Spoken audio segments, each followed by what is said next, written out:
Hello, everyone. I just want to check the audio and the visuals. So if you are happy with the visuals and the audio, please just thumbs up in the comment section before we begin. So if you have, are we good with the audio? Are we good with the visuals? Can you guys hear me just fine? All right, fantastic, fantastic. So what I'm going to do is I'm just going to compile my notes, put them where I need to put them, and then we'll begin. That's fantastic. That's fantastic. Thanks so much, guys. So, as you can tell, I have not had a shave or a haircut. So I'm basically still on level 5 of the lockdown. And the reason is because I'm really concerned about the status of that. So sometimes when we say these things, we say, look, we must remain on level what. People think that we're not being honest and forthcoming. But personally, I'm on level 5. So please forgive the beard. But I did try to at least make sure that I came to the crowd correctly. So I did wear the suit and tie. And that's only because I take it seriously. I take you seriously. I take your time seriously. And I think that the issues that we're going to discuss are serious. So let me jump straight into it. There are 7 things that I'm going to do in this review, and they go as follows. Number 1, I'm going to explain the scope of the review and why I think that this review needs to be done the way that I'm going to do it. Number 2, I'm going to explain the lens of criminal law. Why am I adopting a lens of criminal law? Number 3, I'm going to comment on the missing public prosecutor, Advocate Polly van Wyk herself. And then I'm going to explain the relevant legal concepts that exist in respect to this case. After I've done that, I'm going to outline the case that has been brought by Polly. I'm then going to comment on the evidence and evaluate it. And then I'm going to close off with the media discussion on proportionality. So that's what we're going to be traversing, those 7 different things. Now, the reasons why I decided to do this review and why I'm going to use the lens that I'm going to use, number 1 is that the wheels of justice move really slowly. So the nature of the allegations that we've seen here could be concluded 10 years from now. We've seen with the Jacob Zuma trial, he's been living with the criminal charges hanging over his head for over 15 years now. I think the first time I was aware of them was in 2005, and we are now in 2020. So the wheels of justice move very slowly, but the perceptions can become crystallized. So what happens if 10, 15 years from now, this is finally concluded and we find out that the people we said were guilty didn't do it, or the people that we said were innocent did in fact do it? So that's number 1. I think it's important to, if we're going to have a public trial, to do it properly and to be cognizant that we may not get the final answer for a very long time. Number 2, this is actually in the public interest. I think the SABC video of the Julius Malema presentation with Vuyani Pambo has already got over 150,000 views. So there's a lot of people who are interested in this. I think opposition politics is important. The EFF is obviously the 3rd largest political party in South Africa. They have a continental impact. Some people like to deny that they do, but they do have a continental impact. We've seen the EFF exist now in Namibia. We've seen them beginning to make formations in Zimbabwe, in several other countries. So this is an important organization. Therefore, we need to take allegations that are raised against it very importantly. Also, I think that we need to be cognizant of the nature of the media world that we currently live in and be honest about that media world. The nature of the media world is that fake news is a thing. The other thing that we need to be very cognizant of is that we lived in a world of polarized and factional media. What do I mean by polarized and factional media? We in South Africa have adopted the tendencies of American media. Maybe it's because we always emulate American media. One of the things that has destroyed American discourse and public engagement is the 2 polar opposites of CNN and Fox News. And because these entities are factional, they do not report on opposition individuals in an objective and clear manner. And unfortunately, our media has taken a factional lean. I know exactly who the Daily Maverick hates and is attacking. I know exactly who Independent Online loves and who they will protect and who they will attack. That's a problem because it means when the public is trying to get to the bottom of something, they're not going to be able to get the answers that they deserve and that they need. So when we add something called investigative journalism to this mix, a mix with fake news, a mix with polarized factional media, we mustn't necessarily ignore that the very same investigative journalism could have a factional media agenda, could have a fake news agenda. I don't think that that's something that we consider as much as we should. And the nature of investigative journalism itself has shifted. It has become more prosecutorial, and it's taken up the space that otherwise would be taken up when people are too powerful to be prosecuted. So they have become a quasi-court in and of themselves. And globally, they've been able to gain a certain amount of gravitas. Last year and this year, there have been significant investigative journalistic findings, which actually led to arrests and in some cases convictions. There was a fish rot scandal in Namibia last year that was exposed by investigative journalists from across the world, where they exposed that the Namibian Ministry of Fisheries was giving out fishing licenses on the basis of corrupt tenders. Al Jazeera actually caught the relevant minister. You know, he was asking for an iPhone, one with dual SIMs to be given to him so that he could have a dual SIM iPhone. And the quality of the evidence of the fish rot scandal was complete and comprehensive. And if you asked them, please show me the evidence that proves that the minister was asking for an iPhone, they say, here is the video. If you say, please show me the bank transfer statement that you guys are saying happened, they say, here are the bank transfers. And in fact, the evidence was so strong that arrests were carried out on the basis of the fish rot scandal investigative journalism. So the bar is very high and the gravitas is very high. Another scandal was the one concerning Isabella dos Santos, who was the richest African woman and the child of the president in Angola. So what we saw with the Dos Santos files is that the international media community, they even put up a website, you can go check it up right now, where they outlined all of the evidence that they had, shred by shred by shred. If they made an allegation, they attached evidence. If they made an allegation, they attached evidence. Evidence that you can see, that I can see. I used the wrong hands. Evidence you can see that I can see, right? So they did that. And that's significant. Even in Zimbabwe, there's recently been an explosive amount of investigative journalism in a scandal that is known as Draxgate or COVIDgate, where 60 million US dollars has been shown to have been awarded to a fraudulent company. And if you were to ask, where's the evidence? Where's the paperwork? Right now, the Zimbabwean journalists who were involved in that can show you every piece of paper that is relevant to the allegations that they put to the public.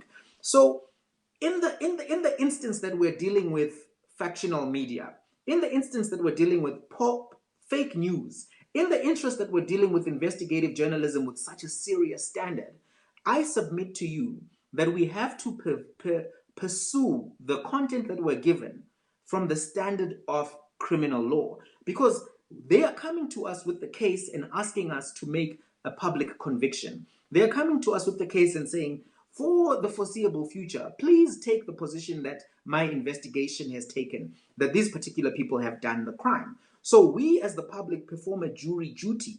And if we're performing a jury duty, it's important for us to perform that using the norms and the standards that I think are applied in cases of a criminal nature. Because if you come to me and say a crime has been committed, then you want me to say, okay, these people are criminals. And that has real consequences in the real world, because when perception is reality and the media pushes narratives, there are consequences for those people. So let's say, for example, a party has got 50 members of parliament, and I now have a view that they are criminals. I could destroy the lives of 50 people, because now if they lose the votes that they used to have, that means incomes for the 50 members of parliament, for the people who are in provincial legislatures, in city councils. All of those people will be affected. Excuse me. All of those people will be affected by the finding that this particular entity is guilty or innocent by the public. We already have entered into a realm where investigative journalism is now performing public trials. And if indeed they're going to perform public trials, it's important for us to ground ourselves in the legal principles that apply to those particular instances. So I've discussed the reason and the lens that this particular review is going to take. Let's discuss the issue of the missing prosecutor, because this case, as you all know, has been led from start to finish by Paulie. Now, Paulie has led this case, Paulie van Wyk, and she has been the lead prosecutor in this case from start to finish. So she was asked, why have you not showed up to the prosecution? And this is what she had to say. Just tell me if you can hear this clearly. I'm just about to play you the clip, and then I'm going to comment on whether or not it's valid. Good morning, Kino. Sorry, I just thought. I'm going this. This is wrong. Are you going to interrogate Malema? No, I'm not. Are you not going to take him up on it? No, I'm not. Why not? If you don't mind me asking. No, I don't mind. Kino, we must remember that Daily Maverick, which I write for, and Amar Bungani, our another investigative team, have been banned by the EFF and Mr. Malema specifically because we wrote about VBA. Yeah. That's the first point. So, but you publicly banned us, and you must publicly unban us, because we cannot have a fascist party, or a party that has fascist movements against the media, and then when it pleases them, they ban us. But when they want to have a PR movement, and when they are panicking about arrests coming, then suddenly they want us at their beck and call. So journalists are independent and are not going to be called by a politician in PR. This is why we like you. The second point, no, Yeah. you asked, so now you have to listen. The second point is he called me Satan. Yeah. I'm dishonest, and I was accused of having romantic relationships with the people investigating VBS, and I was called all things bad when I asked him all the questions I wanted on paper, on email, for months between October 2018 and yesterday, right? Yeah. He did not answer one question. He denied everything apart from name calling. Now he suddenly, for some reason, wants to call the media and say, okay, let me explain. Yeah. So, no, he first has to do certain things, and then we must remember that journalists are independent. We are independent investigators, and we are not at the beck and call of a politician. Amen to that. Thank you very much, and we support that. Barbara, I'm going to teach you a bit of Afrikaans quickly. If he does not do what he should be doing, dan moet hy in sy M gaan vlieg. Basis. I think we should understand also that the panic is about imminent arrest. Exactly. Right? Yeah. Exactly. And arrests already being done. And we can't say much about this at the moment, but there's also been people called around him and some of his other benefactors that in other unrelated cases being called up by the NPA and by SARS and by the police. So there's much more that he's panicky about than just what meets the eye at the moment. And I'm not going to play a PR game because whatever we do or say today will not change what the prosecuting authorities do, right? And he knows that. So what is he trying to fight? He's trying to make a Zuma move in order to fight this on the streets because he cannot fight the facts. All right, she went on to say more, and you can find that interview, I think it was on Eyewitness News. So I want to comment on this because the missing prosecutor is a critical thing, because if you've been the lead investigator, you have a public burden, so to speak, to come and present your investigation, your findings, your heads of arguments, your opening statements. That's what would normally happen in a court of law. So here are some of the things that Paulie said. She said that we are banned, we needed to be unbanned. Well, Dalimpofu had responded saying that, listen, you are unbanned for the day. And that may not be sufficient for her, but I think there was an attempt to try to accommodate her. I'm a bit more worried around some of the statements that she made, which I found to be disparaging and irrelevant to her response. So the one thing that she said was, we're not going to be called upon by fascists. Now, this to me seems as if it's a political attack on the EFF and is not the role of an investigative journalist. You see, an investigative journalist is not supposed to be labeling parties fascists, racists, etc. Their job is supposed to investigate an issue, find the evidence, construct the case, present that case to the public, and if necessary, submit that evidence to the police to assist them with prosecution. Political commentary is not the realm of an investigative journalist. So when an investigative journalist starts saying these people are fascists, that to me is alarming. I was also concerned about the demeanor. You know, one thing that bothers me is when people make a mockery out of serious things. It makes me assume that they are trying to belittle without engaging the points, you know? So if someone laughs during your debate or whilst you're making a point, they're not laughing because you're funny. They're laughing because they have the power to diminish the substance of your argument through their mockery. So as a debater, you have to always be careful. This person is laughing, but I'm not saying anything funny. So what is the agenda behind the joke? What is the agenda behind the laughter? The laughter in and of itself is a rhetorical tool to try to minimize the substance of your point. So I'm worried about that. But beyond that, I think that we should not allow journalists to tell us that there are rumors of things happening behind the scenes affecting other things. We need to hear from journalists things that can be verified, corroborated. We don't want to hear about rumors. We don't want to hear about people panicking, because that's not an accurate substantive contribution from a journalist. The thing is, what must happen is we, the people, the audience, we must decide whether or not the EFF is panicking. She must give us the investigative content. That's her role in this whole thing, to provide us with the... Just imagine if the prosecutor started taking interviews saying, oh, my enemies are panicking, my enemies are nervous, my enemies are fascists. Where on earth have you ever seen anybody who has a prosecutorial role executing that prosecutorial role in that manner? Even investigative journalists, if you go to the other scandals that I mentioned earlier, Fish Rod scandal, the Isabella dos Santos scandals, go and watch how they report back to the public as compared to the investigative journalism that we've seen sometimes in South Africa, right? So I don't think that there's a threshold that is met by some of our investigative journalists in how they respond. I want to also comment around something. So yesterday, in the initial public interrogation, as the EFF called it, we heard people say we understand why she's not here, and they made the defense of Polly and the publications that refused to attend. But I think that even if we understand your point, it doesn't mean that your point is good or meets the threshold of the way up.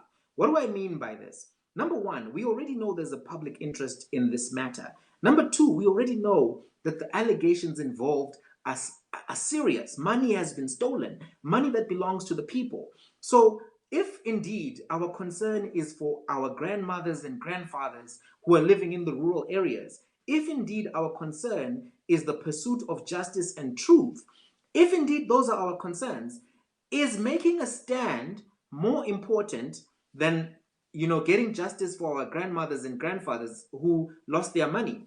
The public interest in you conducting your prosecution, even if the EFF has banned you or even if they attacked you, outweighs the moral stand that you are making that political parties should not ban journalists from attending.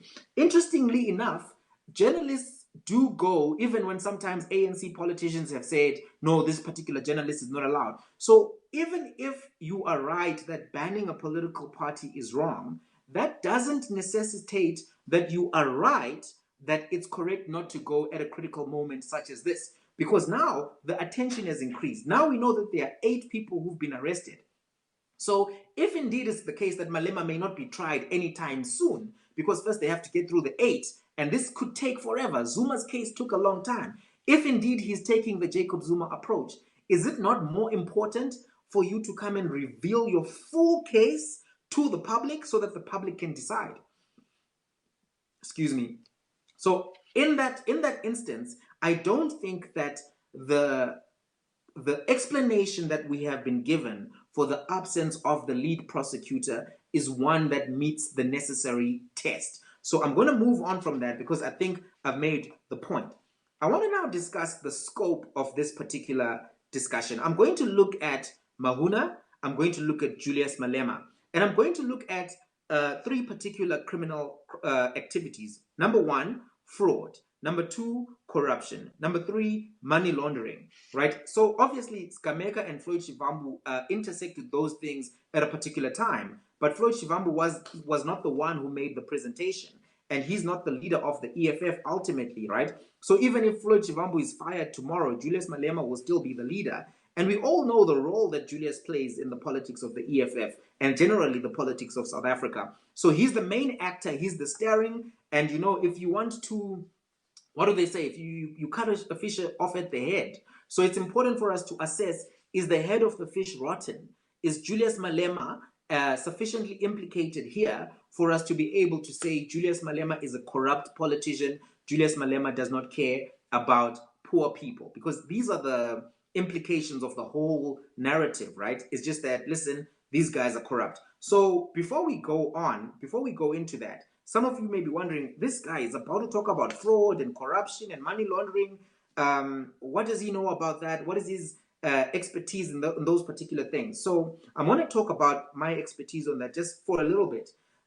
I took the time to read the textbook. So this textbook here is called Criminal Law, written by C.R. Snyman, and it's the 5th edition. It's the go-to textbook in a lot of universities for criminal law. This was the textbook that was recommended to me. So I took some time to go over all of the elements and make sure that everything that I say to you is consistent, not with what I am talking about, but with what Snyman is talking about, right? So this is Snyman. That's the textbook. I read it.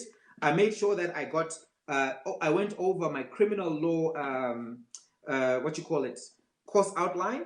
This one is not specifically mine, but I got one from a friend. I also made sure that I went over my law of evidence notes. And not only that, I also made sure that I went over all of my course notes, and I'll be traversing all of that stuff with you as we discuss. So if you can see this, it says circumstantial evidence, etc., etc. So these are things that I took the time to do. I did complete an LLB degree at the University of the Witwatersrand. I graduated, and while I was there, I used to be a very passionate moot court competitor. So I took part in moot court in my first year, second year, and third year. And I even did it as a subject. In my first year of moot court, I was the moot court champion, and I was the best speaker. In my second year of moot court, I was the champion as well. In my third year of moot court, I was also the champion. So 3 years in a row at Wits University, I was the moot court champion. This moot court competition was organized by the Law School Society and ENS, which is Africa's largest law firm. So the judges were from Africa's largest law firm, and 3 years in a row, they said, hey, this guy is the moot court champion of this university. So I've got the degree.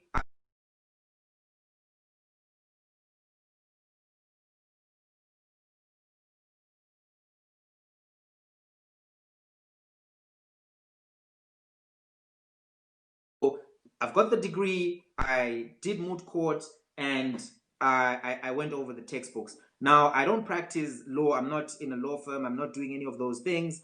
But what I'm trying to put across to you is simply that I have made every effort to go over the content that you guys need to do. And to be honest with you, if you didn't know, if you hadn't done an LLB, but you took the time to read these particular sources of information, you would have enough information to be able to traverse this conversation. I'm not sure if Paulie has a law degree, but she's able to write on these things. So I want to be very candid with you so that later on somebody doesn't say, that black man is a fool, that black man doesn't know anything, that black man was just speaking out of pocket, you know, where did he buy his degree? And the reason I say that is because sometimes they'll say all of these things.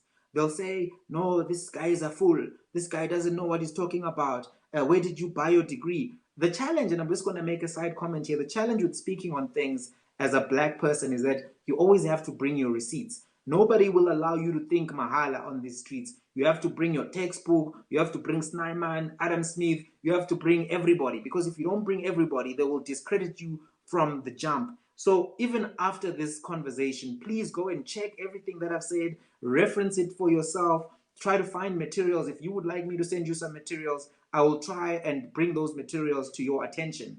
I'm trying to do this with the relevant level of due diligence, which is why I ended up pushing it back to today to make sure that everything that I'm saying to you is of quality. Because if not, one or two racists will immediately jump on my throat and then start saying, no, that's nonsense. And if I make any mistake, I'm willing to correct it and revise my opinion on the basis of those mistakes. But I think I've done a very good job in terms of my research, and any mistake that will happen will not be intentional and will be some kind of weird typo. But let's move on to some of the stuff that I'm going to exclude. And I'm going to tell you why I've excluded those things a little bit later.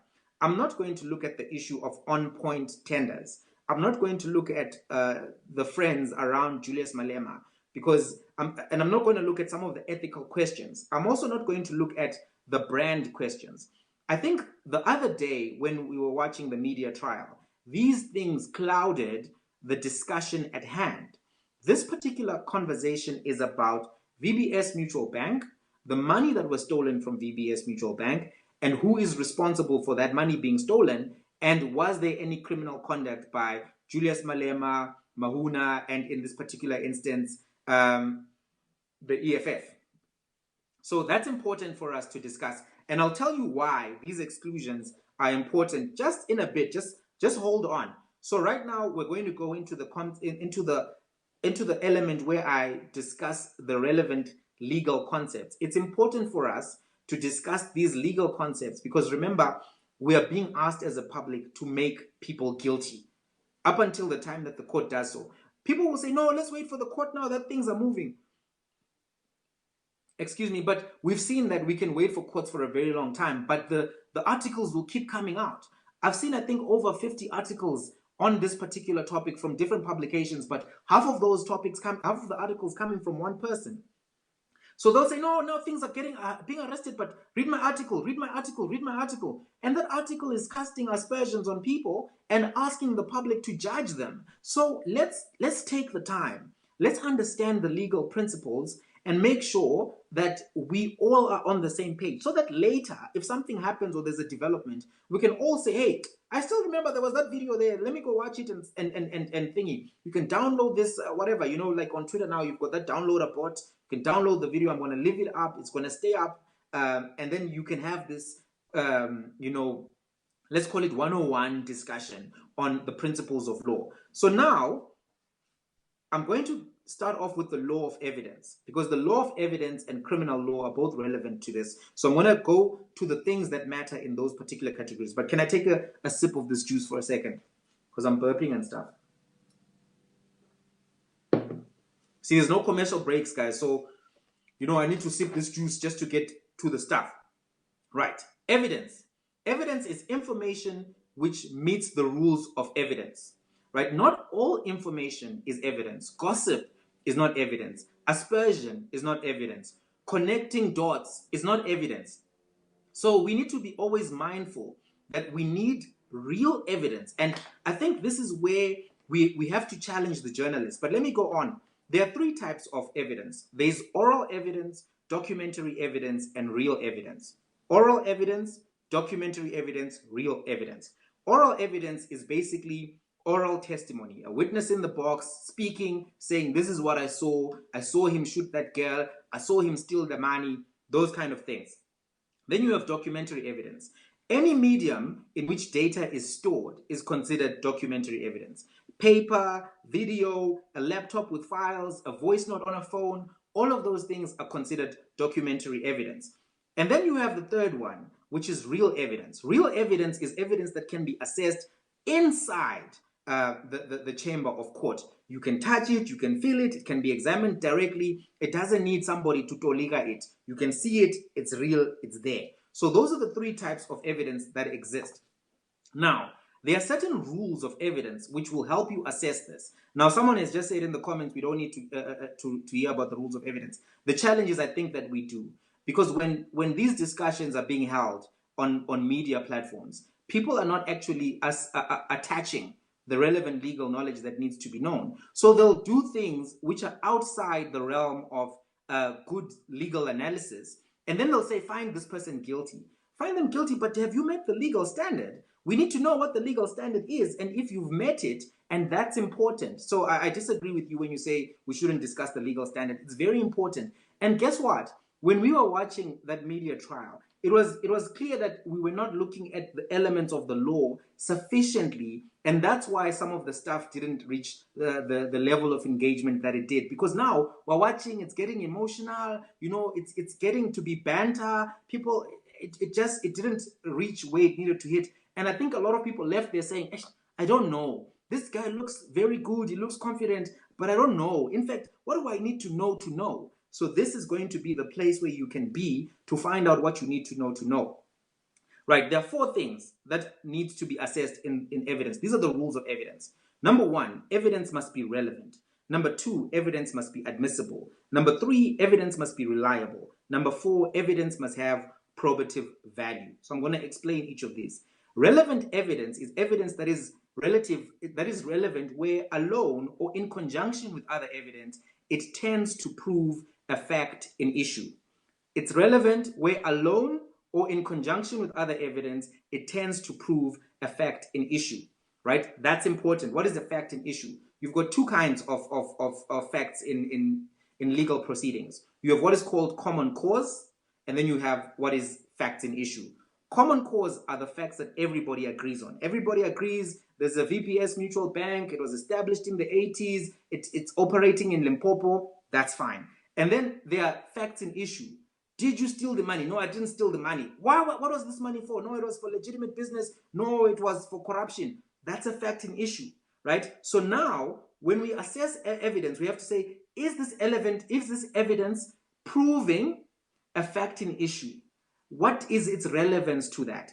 But over the issue of relevance, you have admissibility, right? Not all evidence is admissible, right? So somebody can say, I have this proof, and then you say, no, we're not going to listen to that proof because that proof is not admissible in the process of law. Now, what kind of evidence is not admissible? Number 1, misleading or prejudicial evidence is not admissible. What does that mean? Prejudicial evidence is evidence that is likely to create a bias in the decision maker, right? So for example, if somebody says, but all of these guys' friends are criminals, and then they say, look at this guy, John, he stole a car, criminal. This one, he did this, criminal. This one did that, criminal. How? And this guy, Yone, is not a criminal. That's inadmissible evidence because it's misleading. What if he grew up with them? What if he grew up in a rough neighborhood and these are his childhood friends and he has nothing to do with that? You can have a gangster rapper who raps about gangsters and has never done anything. And they say, but why is he surrounded by gangsters? Because he grew up in a rough neighborhood, right? That's just an example. Don't get caught up on the example because somebody will start debating the example 2 weeks from now. Say, no, you spoke about gangsters. That's not what I'm trying to put across. What I'm trying to put across is that we don't admit misleading or prejudicial evidence.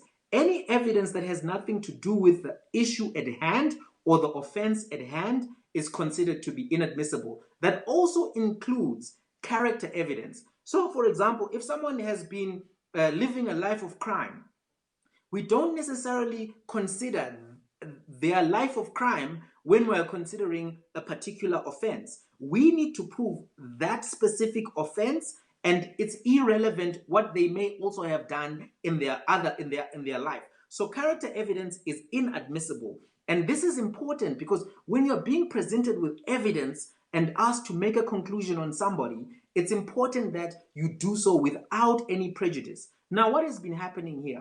We're being told, no, these are the friends of this particular person. These friends are dodgy. Then, this particular person was once involved in On Point. This is harming the brand. Those things are not relevant to the assessment of whether or not a crime was committed. We need to focus very, very thoroughly on VBS and the dots and the links and the connections which link to VBS. So my review commentary would be that, remember when I said I'm not going to talk about On Point, friends, and some of that ethical stuff because it's immaterial. Sometimes we may have serious ethical concerns about something, but that doesn't mean that a crime has been committed.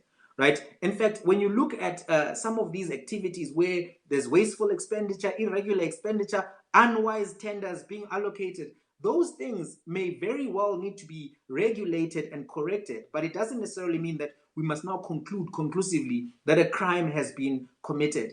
It's, yeah, somebody has mentioned Mazotti here. Mazotti may very well be a sketchy character. That doesn't mean anybody who sits next to him is sketchy. What if I'm sitting in a restaurant and we're just having a conversation because we met at Exclusive Books and we were reading the same books? Now all of a sudden I'm a criminal because I sat next to Mazotti. No. That's not the way it works. So prejudicial evidence or prejudicial information is not admissible. It's important for us to bear this in mind because we're being asked to be the jury here. These people are coming to us and saying, convict the EFF, convict these guys, convict Mangma, convict. We can't convict on the basis of prejudicial evidence. It's not enough. Number two, there are public policy considerations that exclude admissibility. What are those public policy considerations? I'm going to give.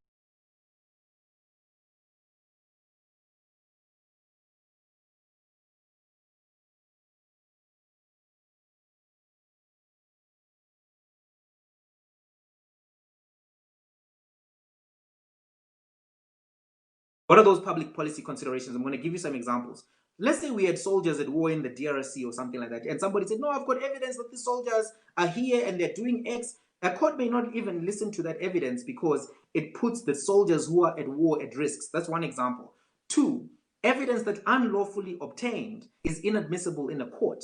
What does this mean? It means that if you broke the law to get the evidence, the court will not hear that evidence. Why does this exist? Number one, because you have bad cops. So bad cops will then start doing bad things in the name of getting evidence. So they'll break into people's houses more. They'll start, doing stop and searches more. And you can think about how that can be bad in different contexts if you allowed that, the pursuit of evidence by illegitimate means. But also the courts do not take the position to encourage unlawfulness. They are there to uphold unlawfulness. So for policy reasons, they cannot now start promoting unlawfulness just so that they can get convictions. So unlawfully obtained evidence is inadmissible, no matter how excellent it was. If you committed the crime to get the evidence, we're not really going to consider it. Number three, evidence that is obtained through trickery, entrapment, etc. You'll hear sometimes people say, oh no, I was entrapped. If you're entrapped, we let you go because you were tricked into giving the evidence, right? The only time when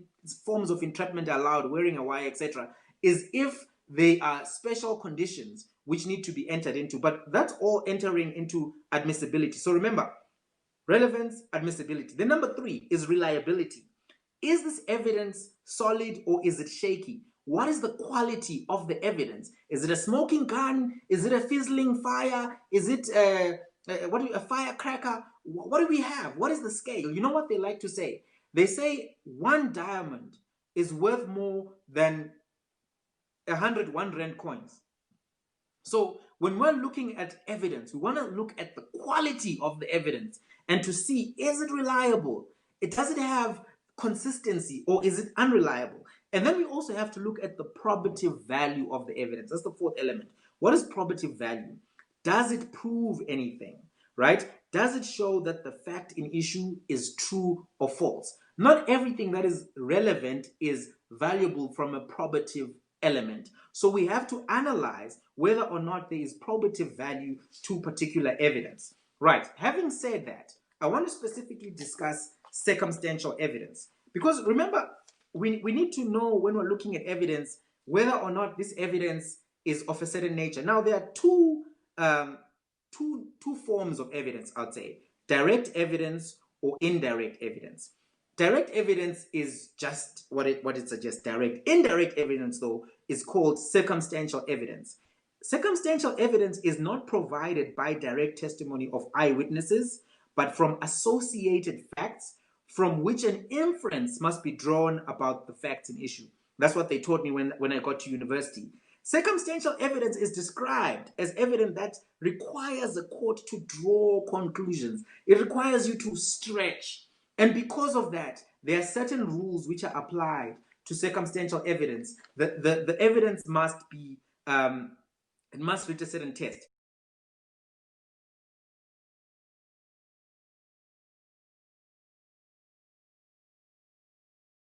And in the case of R versus Bloom, 1939, Appellate Division, this is what they said. 2 cardinal rules for the assessment of circumstantial evidence. Number 1, the inference sought to be drawn must be consistent with all proved facts. If it is not, then the inference cannot be drawn. Number 2, the proved facts should be such that they exclude every reasonable inference from them, save the one sought to be drawn. The proved facts should be such that they exclude every reasonable inference from them, save the one set to be drawn. So not only do you have to be consistent, you must then make sure that all of the circumstantial evidence combines, it combinates, it must. Otherwise, it breaks down. That's the test. And what's the third thing that we are told about circumstantial evidence? When weighing up circumstantial evidence, you have to take all of the items into account together.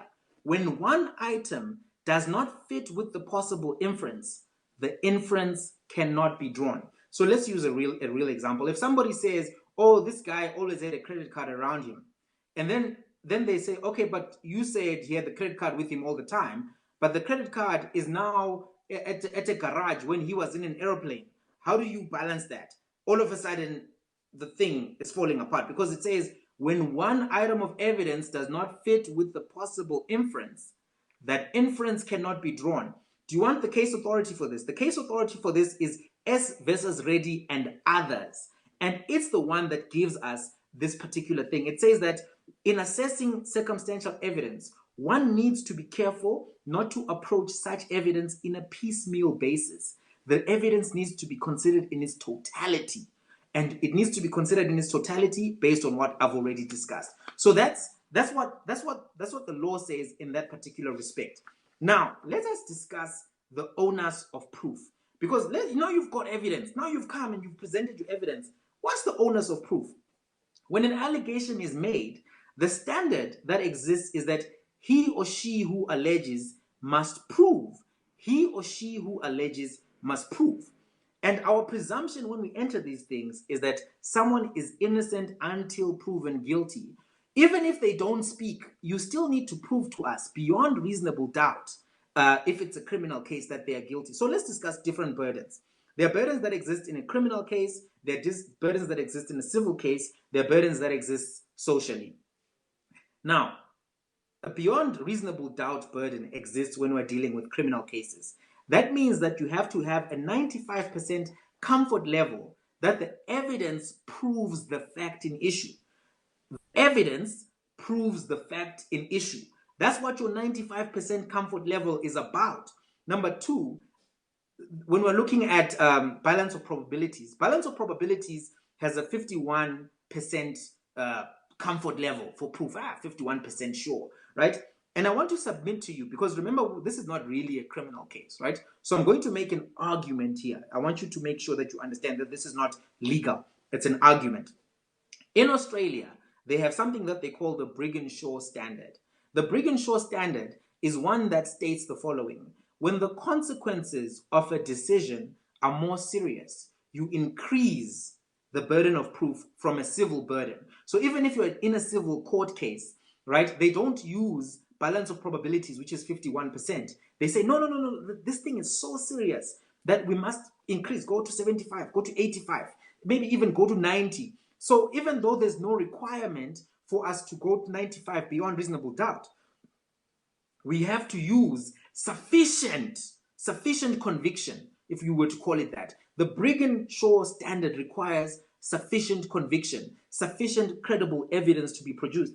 I would submit to you that it's important that in this particular case, we reach a Brigand standard, because we are the public who are being asked to assess something.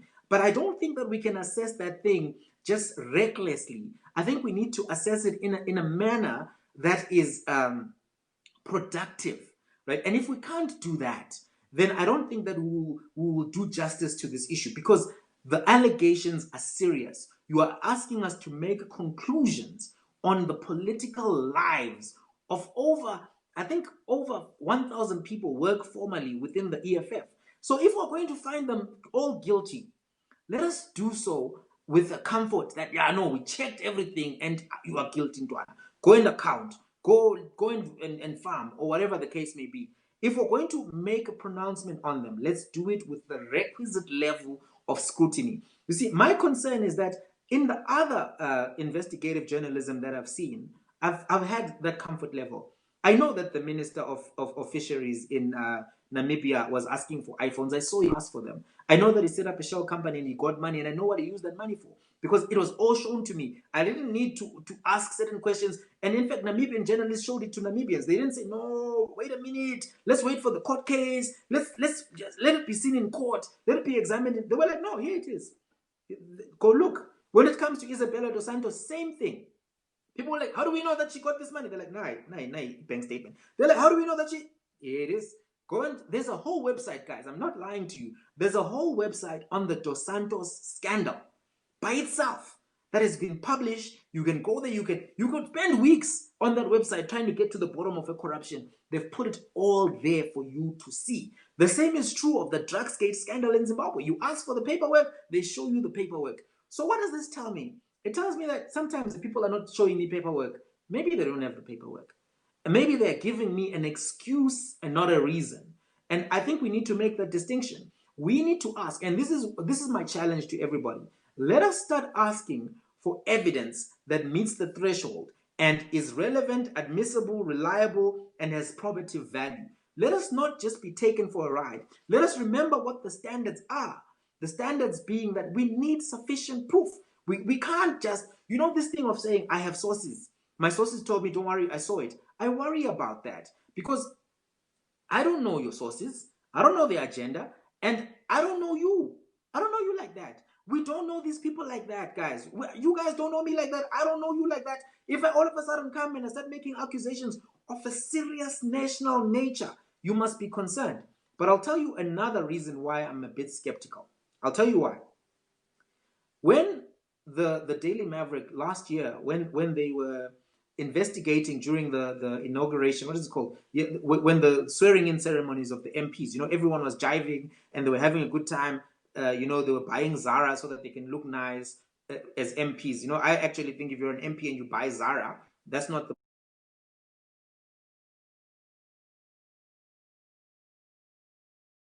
most expensive piece of clothing you could have bought. But then journalists from the Daily Maverick then went through the trash of EFF members of parliament. Maybe there's a justification for that.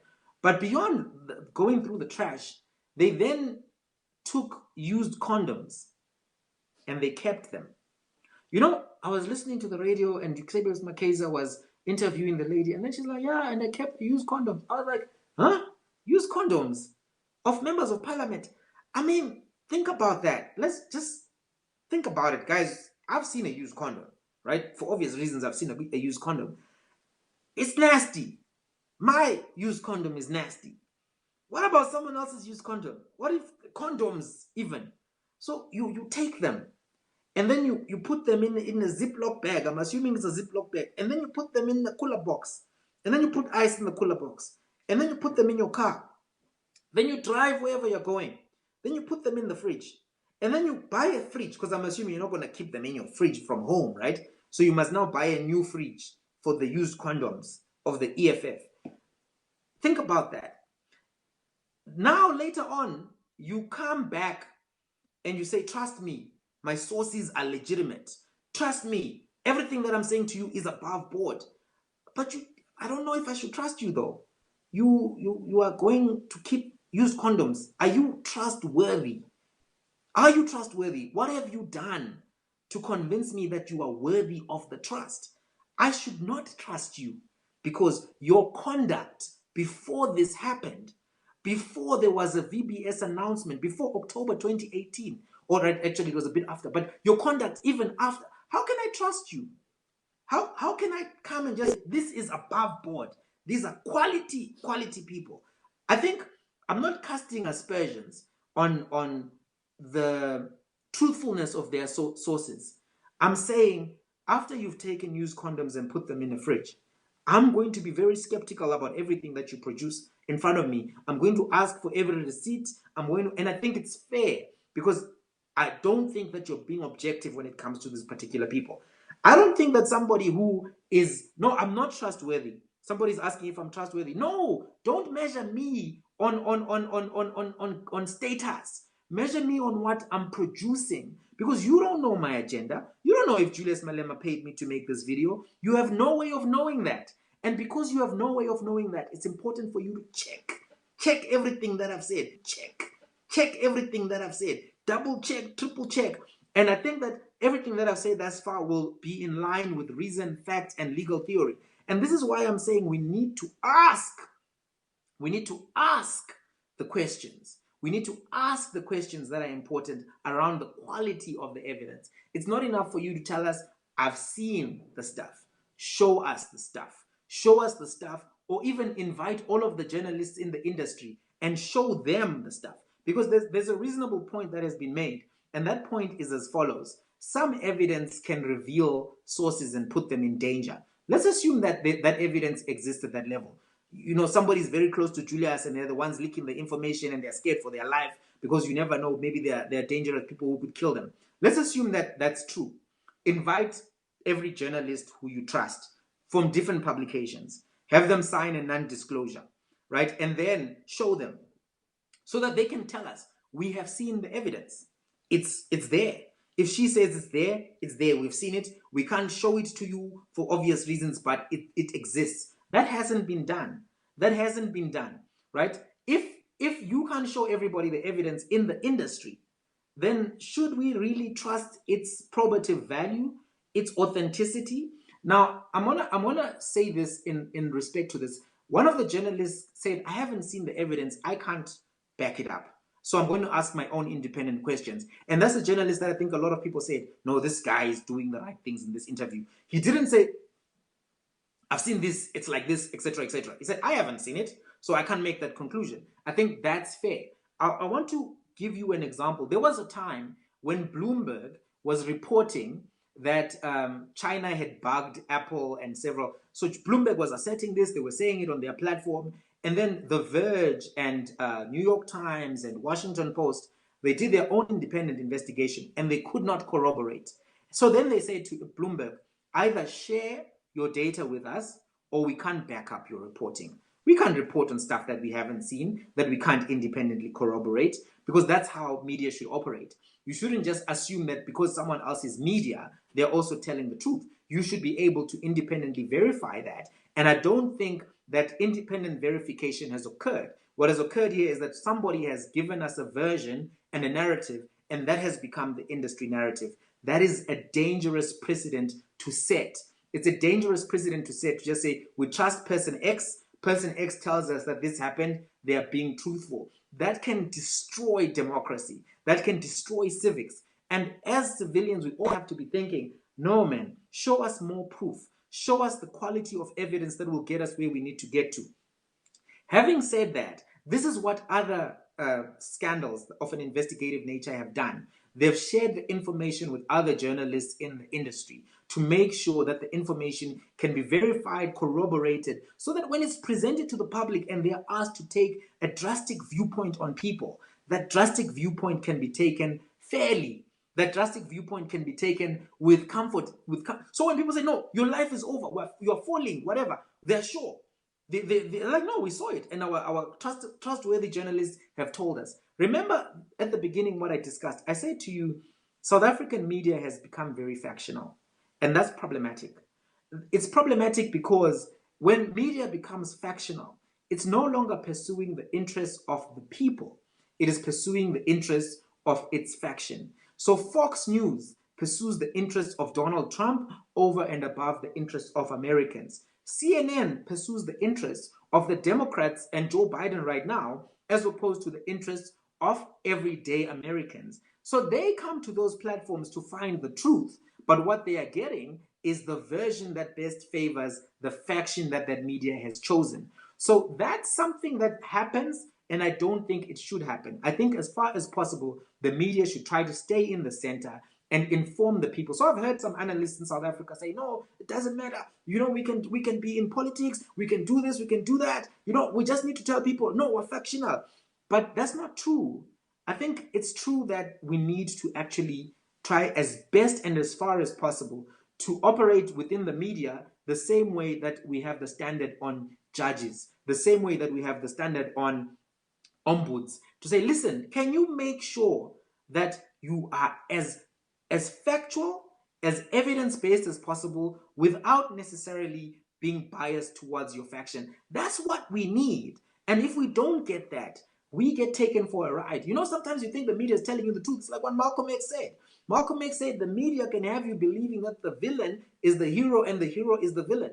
And nowadays, what we've seen is billionaires own media houses. You know, Jeff Bezos owns Washington Post, and ever since he bought it, the number of stories about Jeff Bezos have gone down. You know, and if you now have billionaires buying newspapers and buying television stations and buying advertising, by the way, some of it is advertising that they're buying, right? So now I buy advertising at your station. You know, all of my luxury brands are advertised on your station. If I pull my advertising, your station dies. So now the corporate interests are that, no, we can't attack that guy too much because this guy is buying all the advertising. Basically, he's paying for the station through the companies that he owns.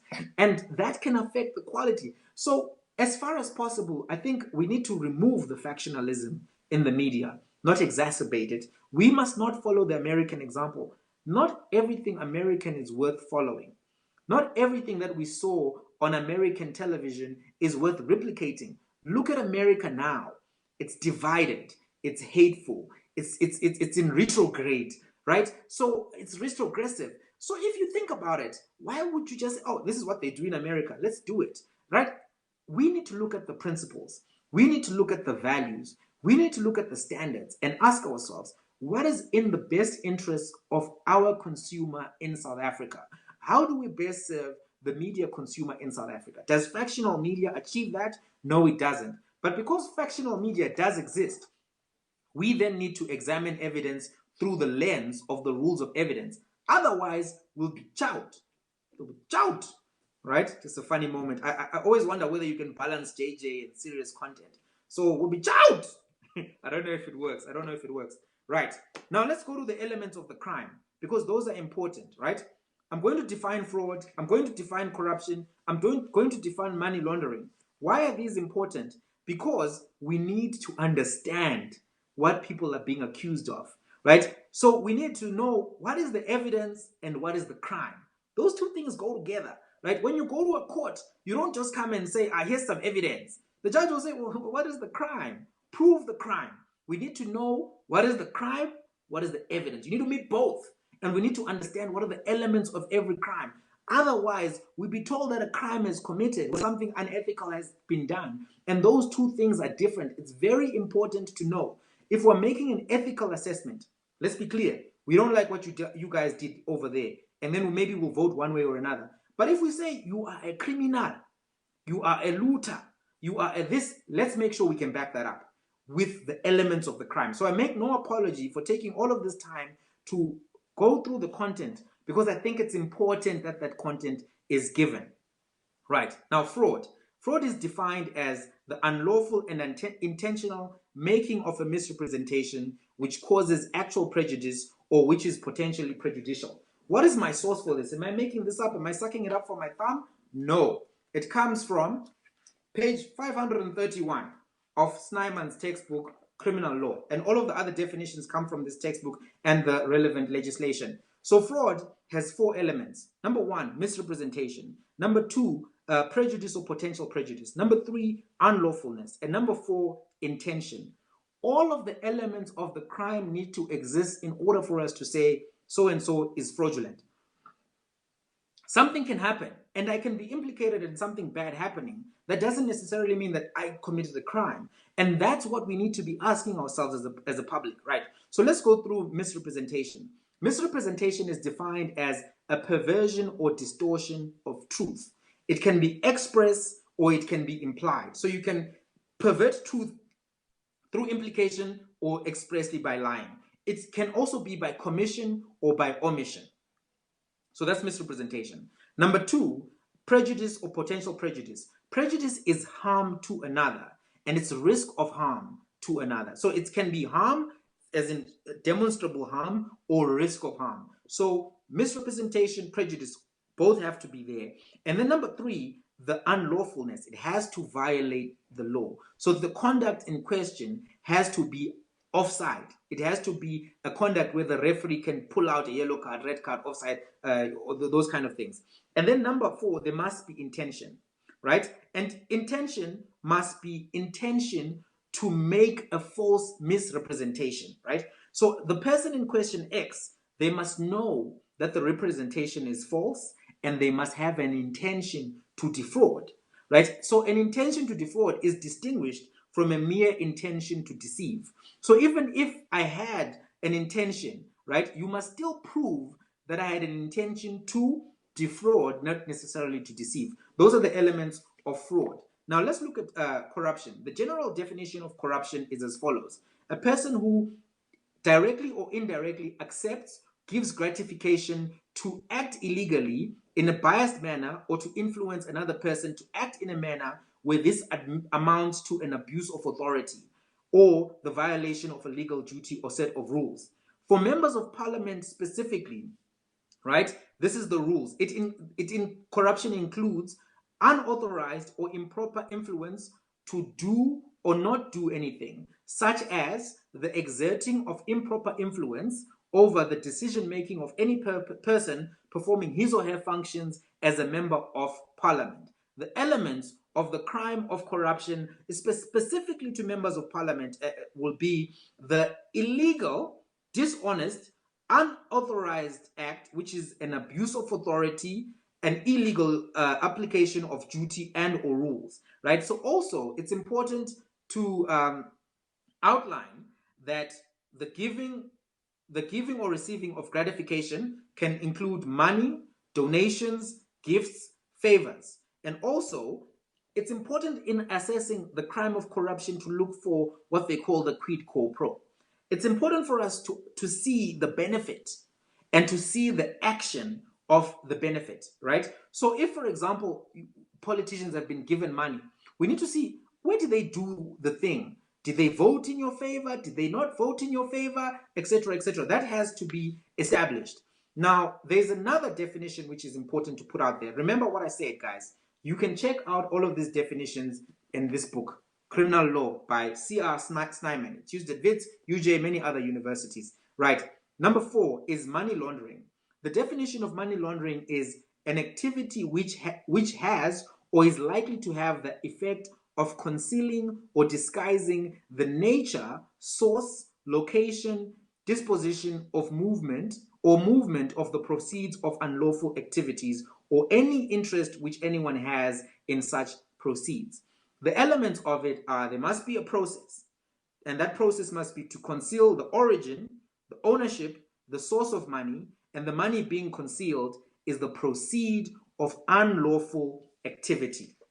So, we have to now ask ourselves, knowing what we know about the rules of evidence, knowing what we know about the crime of fraud, its elements, the crime of corruption, its elements, the crime of money laundering and its elements, did we get sufficient evidence up until this point for all of those crimes? Have we received sufficient evidence that can prove beyond reasonable doubt that these crimes have actually been permitted? I'm going to submit to you that I'm not convinced that we have.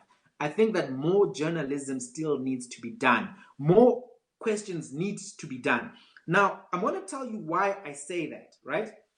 So, what is the case that Paulie argues? I need to find my note on this. Excuse me, give me a second, guys. What does Paulie say? Paulie says money comes from Kaamika and it goes to Meruna. Kaamika is the entity that was implicated in the Motau report for having received money gratuitously. But I want to make it very clear that that money was not proven to have been unlawful. That is still to be determined. I just need to get a power bank. I just need to charge my thing. I'm on 5%, guys. Excuse me. Apologies.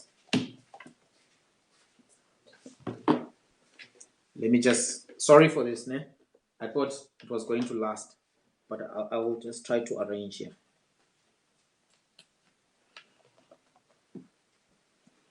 Apologies. I me try to make arrangements. I think it's not charging. I have to figure out how to balance. Check the balance. Check the balance. Thing the balance. Okay. I'm working, creativity on the spot. Okay. I think I just need something else to balance. I need like a thing to check. Please pass me that JBL. Okay. Sorry, my apologies. It's a bit skew now, but I'll get it to the right level. Yeah, pass that one. The price. Okay. I'm sorting out the administrative issues. My apologies, comrades. I was trying to when you apologize, you have to become a comrade. But your apologies accepted.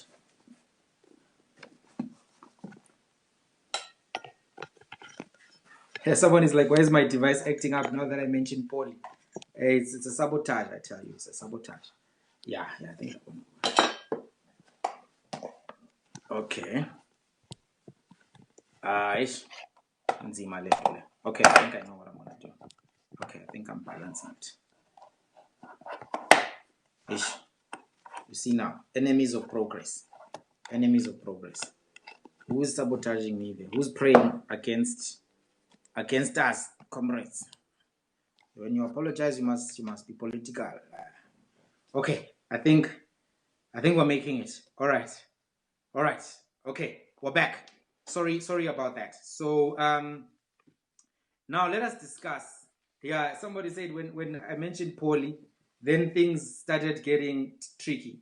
So now Polly says to us that 5 million was transferred to Mahuna. And then she says to us, this transfer is evidence that Malema unfairly or unduly benefited. Right? Now, what we see is that Mahuna is a business entity that actually is a legitimate entity. It's one that has paid taxes to the government, one that has conducted business transactions, and as such, it's one that we would need more evidence to see whether or not this money is unduly earned. In terms of, one, the money that Malema gets, so they get 5 million. But does Malema get money that is the proceed of the 5 million, or is it different money? It's very possible that the money that Malema gets is money that comes from VPS into Mahuna, into his benefits. I will discuss the benefits just now. But we need that evidence. That evidence is not given to us. That evidence is not given to us beyond reasonable doubt. That's critical. That's a critical point that I want to make. We need the evidence to be given to us beyond reasonable doubt, because 5 million comes in, but only 1.2 million is alleged to have gone into either EFF or Malema's benefits. And, that concerns Durbin July, that concerns Ayadini, and that concerns the school fees for Malema's son. So those are the 3 big chunks, right? The big ones. So let's discuss those and ask ourselves, do we have evidence that the money that is being alleged is actually the VBS money? Or is it implied? Right? Because if this is a business that is conducting business in the normal sense of things, does that therefore mean that all of the money that is in the account is from VBS? That's number one. Number two, some evidence that was not provided to us, which should have been provided, and I think this is the shakiest part, is that this evidence around Paleng and going to Gucci. So Polly tells us, look, clothes were bought from Gucci, and the people in the shop say that Julius Malema has been in that shop. Now, it is relevant that Julius Malema has been in Gucci and that transactions were carried out at Gucci. What needs to be established was it Julius Malema who carried out those transactions, because the purchasing of suits and clothing items from Gucci, etc., Paleng is a male person. So we need to establish, was it Paleng who bought the suits, or was it Julius who bought the suits? Because it's not enough to say Julius is a regular at Gucci, whatever regular means. Because if I go once a month, is that regular? If I go every week, what does regular even mean? But aside from that, we need to know. So people say they saw you in the shop. That's insufficient evidence to prove that you bought the things mentioned. We need to know, what did you see Julius buy the thing? Is Julius the one who spent this amount of money, X? If we're not shown that, then the evidence doesn't meet the test that it needs to. It doesn't meet the test of probative value, right? It doesn't actually provide and prove the fact in issue.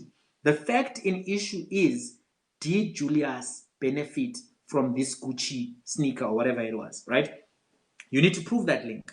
You need to prove to us that the suits were not bought by someone else and not Julius. So that's something that needs to be established from the evidence. And the evidence that we have been presented to thus far does not execute on that particular duty. It simply doesn't.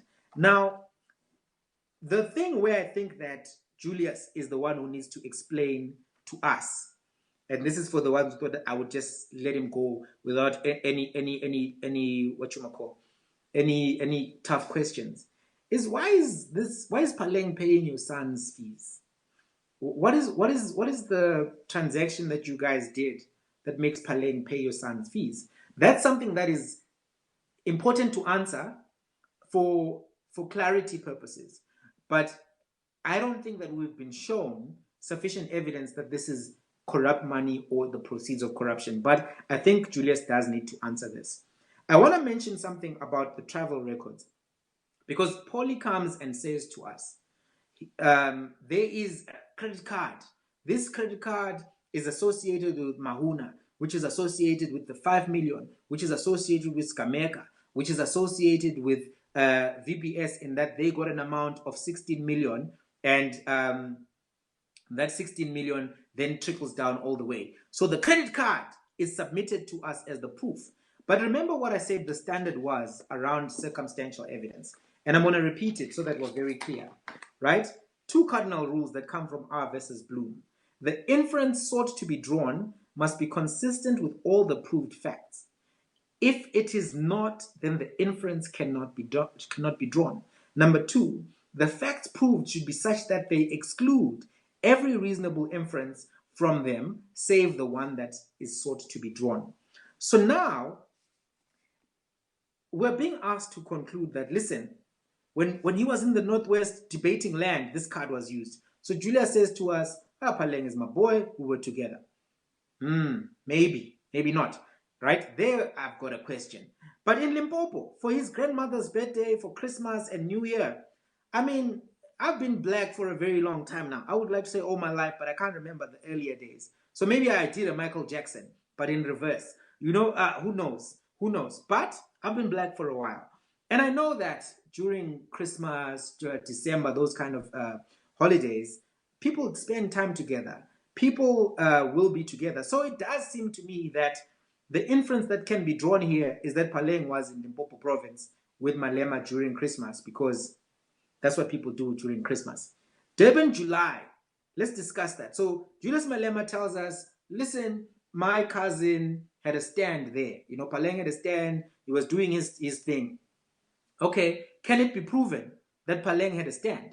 This is what the journalist must now be asking. Show us the pictures. Show us Paleng's stand where he was doing what he was doing. Because if indeed he was doing what he was doing, as per the version given to us by Malema, then now we must discount the probative value of the credit card argument.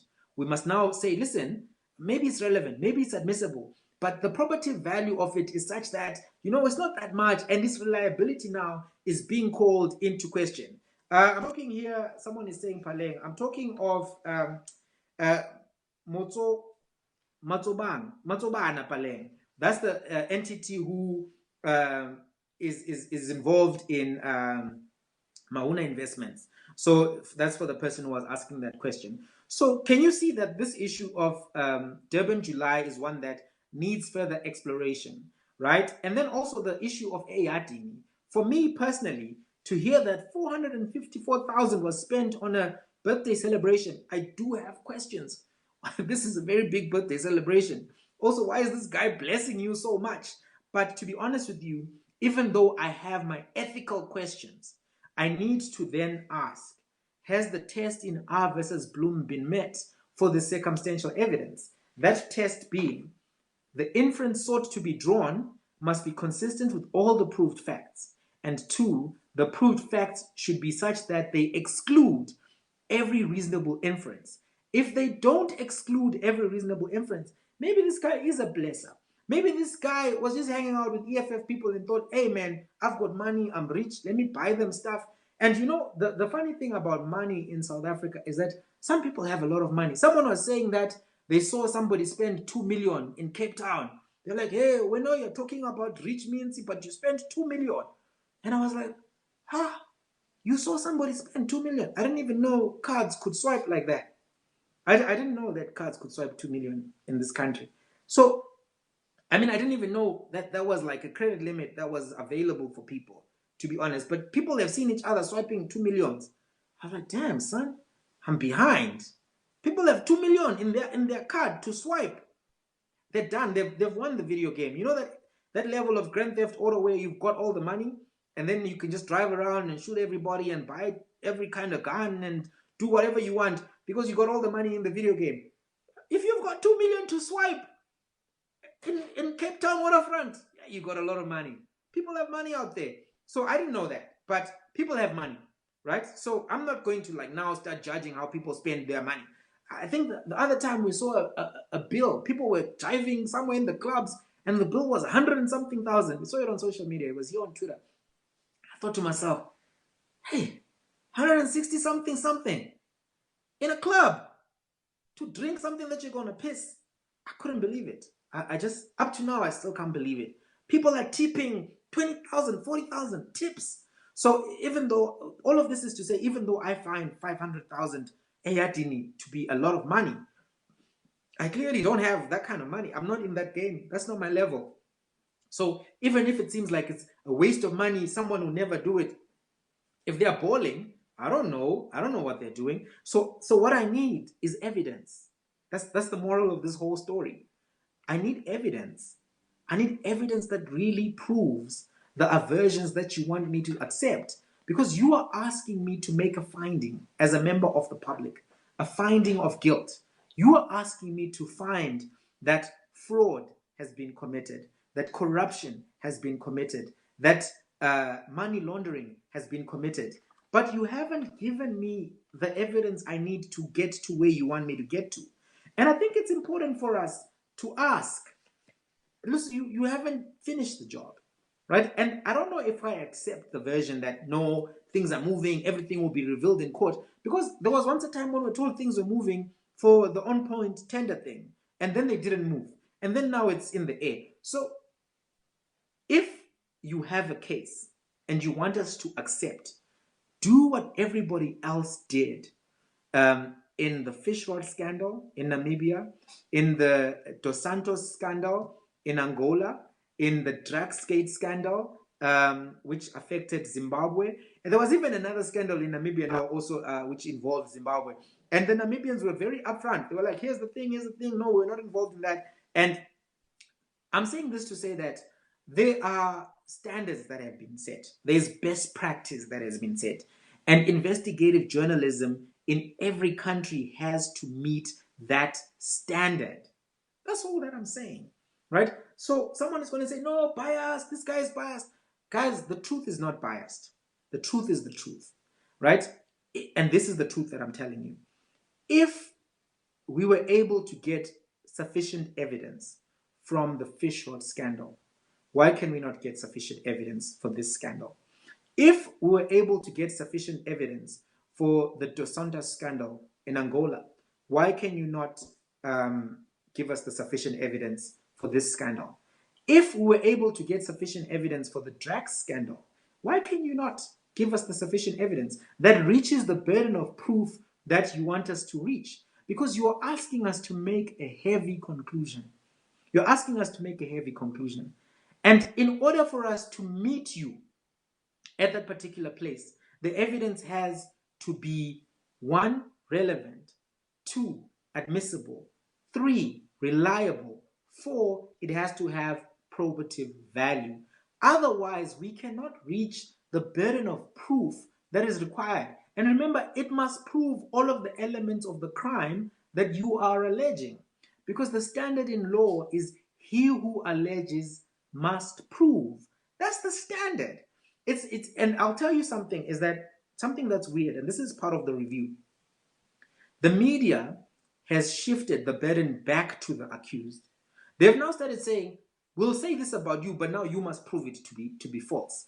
I think that's not fair, because the media has a big platform and they control how they write those articles. So if you just say, you can just say anything about me, now I must do all of the work to prove that it's not true. No, you must do the work to prove that it's true in the first instance. He who alleges must prove. I think that there are very few exceptions where we must deviate from that rule. We must maintain it as the standard. And the media must use the standard, not create a new one. It's because now you're asking people, well, if we're lying, sue us. Well, it's expensive to sue people. Why don't you prove your case? Not say, we've got evidence that is in our safe somewhere. We can't share it with the people. Why can't you share it with the people when everyone has shared? Or if you're not ready to share, then share it with other people when you're ready. Don't tell us stuff that exists somewhere and ask us to trust you when there is a breakdown in trust globally. The media is not trusted anywhere anymore. So now you need to work harder to do to get credibility. And if the media doesn't work hard to retain and regain its trust, it's going to die. Everyone, when they are running in a big entity and they're getting paid salaries, and some of us were just here on social media doing this for passion, you may think this will never crash because you're looking at a building, you've got laptops in front of you, etc. BlackBerry crashed. Nokia crashed. Many companies were observing patterns on the ground that they thought would not apply to their industry, and they crashed. Media in America has crashed. There are very few entities that remain, and those entities are struggling to survive. And that's why now it's becoming more factional and more friendly to the billionaire who sponsors the media publication. We don't have to go that route. We don't have to go a route which undercuts the integrity of the industry, because the media is important and has a job. The media is important and has a job. So if we just remove standards and best practice just so that we can get our story out about somebody who we particularly don't want to favor, then we're going to derail the media. We're going to derail the industry. And that's going to allow more fake news, not less. And that's the challenge. That's really the challenge. And we need to think about that. But I want to say something, right? I want to say something. From a morality perspective, I do think that more has to be done. I think that more has to be done to explain, why the 16 million was transferred in the first place. More has to be done to explain why Kaamika never really seemed to do much consulting, even though it was a consulting business. More has to be done to explain why, Kaamika had one client, why it had a home address, why it never printed papers, why it never, charged for copying, why it never, sent invoices. More has to be done to explain those things. And I don't think that has been done. But the evidence has not been put to us. And that was not the scope of Malema's presentation. So there are other people who may, at different points, have to answer those particular questions, because those questions have not been answered. I want to finish off because we're done now. We're done now. This is a review. I would like for us to, engage with the content, whatever. But remember, I said the seventh thing that we're going to talk about is proportionality. 2.7 billion was stolen. 2.7. That's a lot of money. Trillion, sorry. No, billion. Yeah, it's billion. B, not T. 2.7 is a lot. A lot of people lost their livelihoods, their savings. When you work and you say, I'm going to save, let me buy meat. No, let me not buy meat. I'm going to save. Let me buy this chocolate. I'm not going to buy this chocolate. I'm going to save so that my grandkids can have a future, so that my kid can go to the university in Joburg or Cape Town. Grannies were saving money and municipalities were trusting VBS. And this money is gone. 2.7, gone. Gone. People were buying helicopters, eating meat off helicopters, buying all kinds of cars, flexing, blessing girls, whatever was being done. Money was thrown down the drain. 2.7 trillion. So when I talk about proportionality, I find it very weird that I know everything about 16 million and nothing about the 2.7. So people have spoken about our grandmothers, that no, this is about the grandmothers. The grandmothers are the most important thing. Our grandmothers and grandfathers. And I agree. Our grandmothers and grandfathers are very, very important. They're important people. And I believe a lot of people in the media care about our grandmothers. I believe that TD cares about our grandmothers. I believe that Aldrin cares about our grandmothers. I believe that Sam cares about our grandmothers. But I don't believe that everyone cares about our grandmothers, to be honest with you. And I'll tell you why. Right? I don't think that everyone cares because not everyone who says they care cares. Some people care only for an agenda. Some people care only to push their political end. And I worry about the level of care because if you care about all of the money that my grandmother lost, why did you only tell me about some of the money? Why don't I know every other company by name that received money from VBS? Why don't I know every other shareholder of those companies who is in a political party who received money from VBS? Why don't I have flow charts, flow diagrams for every other political party that received money from VBS? So you care about my grandmother, right? So if my grandmother had 100 rand stolen from her by a group of people, so she's holding 100 rand, let's say it's just 1 rand coins each. 100, so a group of people, they come and they hijack my grandmother and they take the 100 rands in 1 rand coins. And then when you find the person who stole 2 rands, right? And then you tell me all about the person who stole 2 rands. 2 rands. The guy who stole 2 rands, he lives over there by the corner, number 16, the one with the black gate, the one with the dogs. Here's what he did with the 2 rands. He bought scopas and guava juice, etc. I don't know whether that's enough for scopas, guava juice, and chappies. I think it may not be enough. But let's say that's what was done with the 2 rands. Let's say all of those things were on discount. I guess I'll be happy to know what happened to my grandmother's 2 rands. But I also wonder, but what about the 98 rands? Then I'll be like, okay, thanks so much. I really appreciate it. What about the 98? My grandmother lost 100 rands here. Can you tell me about the other 98 rands? Who took it? Where do they live? Then you say, no, I can't tell you that right now because those ones, they're being chased by the police. Those ones, the police are dealing with them. I'm like, okay. So, but you took the time to show me where the person who took the 2 rand stays, and you took the time to show me their picture, show me their face, tell me the entity that they registered to use the 2 rands to buy guava juice. I'm like, yeah, okay. I'm grateful because you clearly care about my grandmother. But why did your care stop at the 2 rands? I mean, if you think about it, 16 million is pennies in the sea of 2.7 billion that was stolen. It's negligible. So if you've spent all of your energy, your resources, so someone is being paid. I don't know how much lead journalists get paid, but I assume this particular journalist has been paid a lot of money for this stuff. They're winning prizes left, right, and center. So I think they're making a large salary from this. How much money does this person get paid every month to discuss one element of the VBS mutual bank heist? One element, one line, one finding by Terry Mutau Investments. It doesn't make sense to me. Is it about our grandmothers or is there an ulterior motive?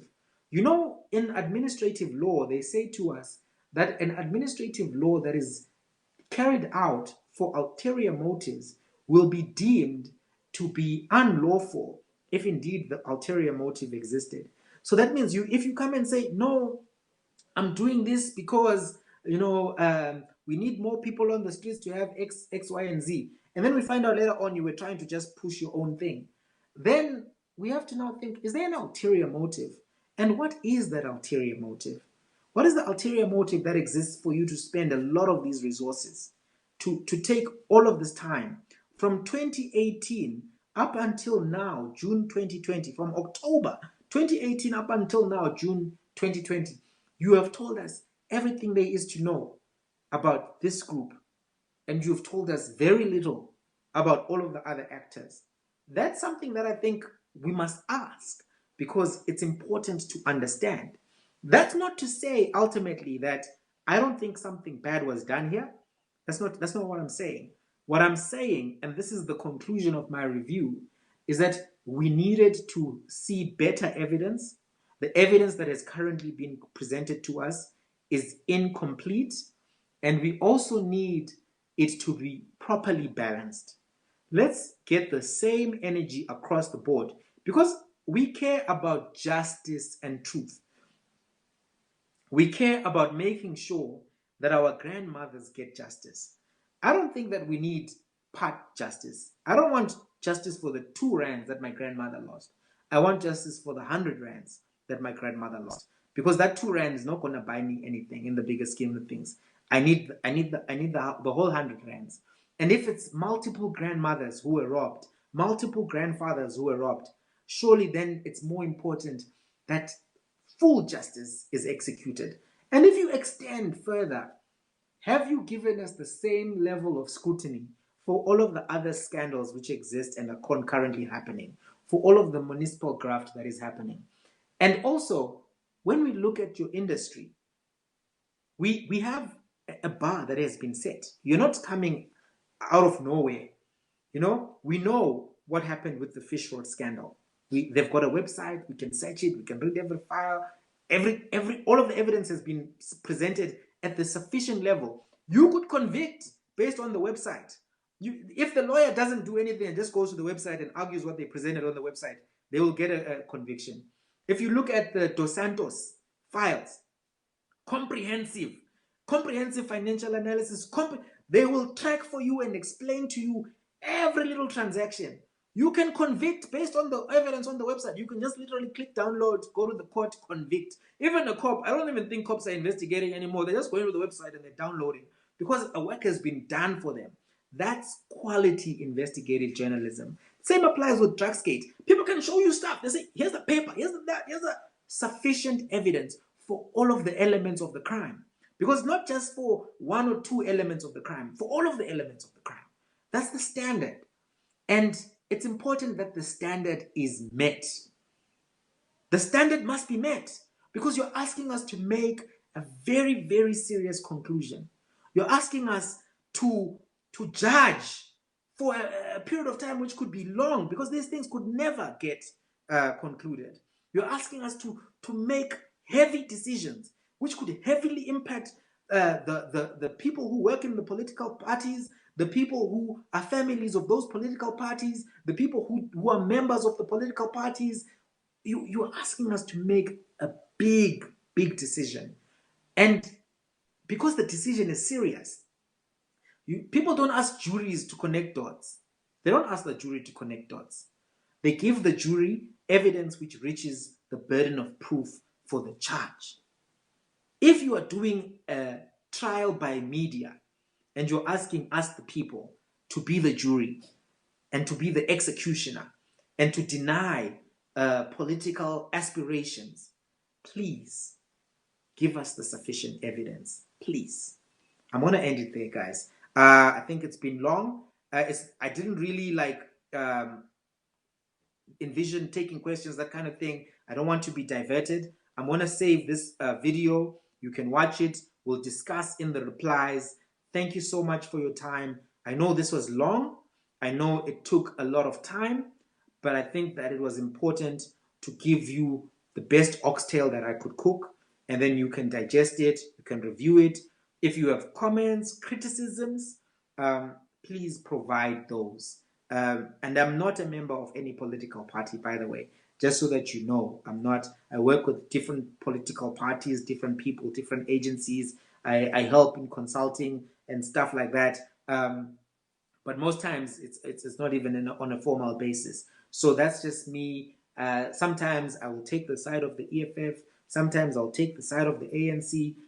Very rarely will I take the side of the DA and Helensville, because that's just a mess. But that's just the disclosure at the end. Have a good day. Enjoy your Saturday. Once I figure out how to close this thing, I will end it, colleagues.